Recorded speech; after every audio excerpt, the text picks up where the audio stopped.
Bueno, nosotros en realidad preferimos la redacción que contiene el proyecto de norma, tal y como ha sido redactado. Desde luego que no tenemos nada claro que sea el carácter de constituir una pequeña y mediana empresa o una microempresa lo que tenga que definir los plazos obligatorios en los que incorporarse al sistema BATUS. Creemos que no está ahí la dificultad, sino más bien la tipología de la actividad o el tipo de actividad o las características de la actividad que ejerce, la que, conforme viene redactándose a lo largo del proyecto, la que va a determinar la obligación de incorporarse con un calendario u otro, en unos plazos o en otro. Asumiendo incluso que puede haber algunas actividades en las que muchos contribuyentes son sujetos pasivos del impuesto de la renta, no exactamente el impuesto de sociedades, y que esos tienen incluso pues, un semestre más para la incorporación, ¿no? en lo que está redactado en el proyecto. No vemos que sea el tipo de empresa, la característica en cuanto al número de trabajadores, la que pueda estar justificando y explicando el por qué unos plazos u otros. Actualmente está en vigor ya esa compensación del 10% de la base imponible. Y en nuestro entender sería claramente incoherente ahora proponer que para los ejercicios 2024 y 2025 estemos cambiando las condiciones, ya que hay no sé cuántos serán, pero hay un buen número de contribuyentes ya que se han incorporado al sistema BATUS con anterioridad a que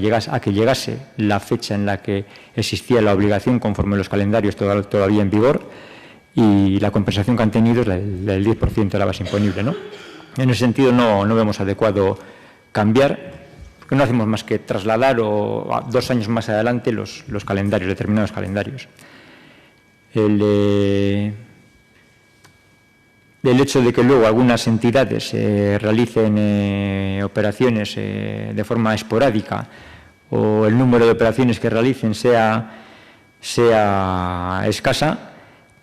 no nos parece que sea motivo suficiente para que queden exentas de las obligaciones del sistema BATUS.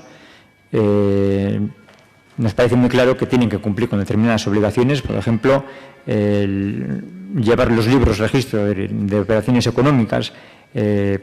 los gastos, por ejemplo, es absolutamente necesario, es una obligación de información para con la Hacienda Foral. Y luego otra cuestión es, en la medida de cuántas operaciones realicen que están sometidas también al impuesto de valor añadido, al IVA, pues tendrán mayor o menor obligación de repercutir IVA y de aportar mayor número de operaciones o menos. Pero el hecho de que sean esporádicas no es razón suficiente para que queden exentos de esa obligación. Luego tampoco vemos, me adelanto un poco hoy, tampoco vemos que el sujeto pasivo tenga 60 años claramente denote o muestre que existe algún problema en cuanto a la posibilidad de dar cumplimiento y exista cierta brecha digital, por decirlo de alguna forma. En cualquier caso, creo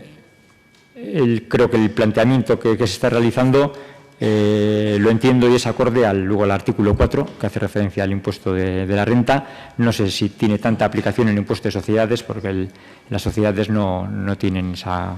problemática respecto a la edad, ¿no? Las entidades que se encuentran ya exentas del impuesto sobre sociedades y a aquellas a las que se le aplica el régimen de entidades sin fines lucrativos, en la medida en la que no realizan actividades económicas, no deben cumplir las obligaciones de ticket buy,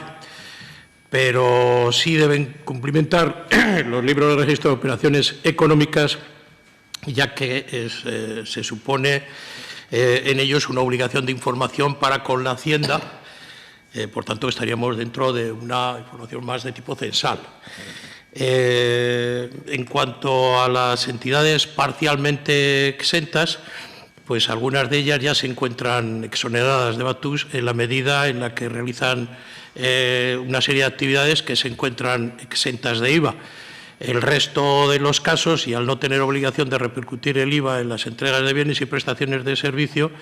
pues deben cumplir con las obligaciones de BATUS igual que el resto de contribuyentes. yo creo que ya debe haber entidades que reúnen estas características que están, las parcialmente exentas, que ya están cumpliendo voluntariamente esta obligación de BATUS. Y por lo que respecta al artículo 1, párrafo cuarto, punto cuarto, último párrafo, libro de registro de operaciones, bueno, pues en este caso entiendo que es procedente la solicitud rogada del contribuyente sobre si quiere que sea la propia Hacienda Foral la que le envíe directamente a él la declaración realizada, o por el contrario, él va a ser el que la vaya a realizar. Digo esto porque, cierto, una vez que termina el trimestre en cuestión, suele haber unos 25 días para remitir las declaraciones, ¿no? Claro, pues hay quienes operan dentro de la primera semana, hay quienes lo hacen en la segunda y hay quienes se demoran hasta donde da la luz, prácticamente en el último momento. Esperar a que sea Hacienda quien envíe a todos, podría darse el caso de que llegase a declaraciones incorrectas. Existen programas de ayuda para la digitalización de las empresas en distintos niveles institucionales, Diputación, Gobierno vasco, específicas incluso para Ticket Buy, en concreto las otorgadas por el Gobierno vasco, y destacando una línea que tuvo su orden de configuración en el 21 de marzo del 2023.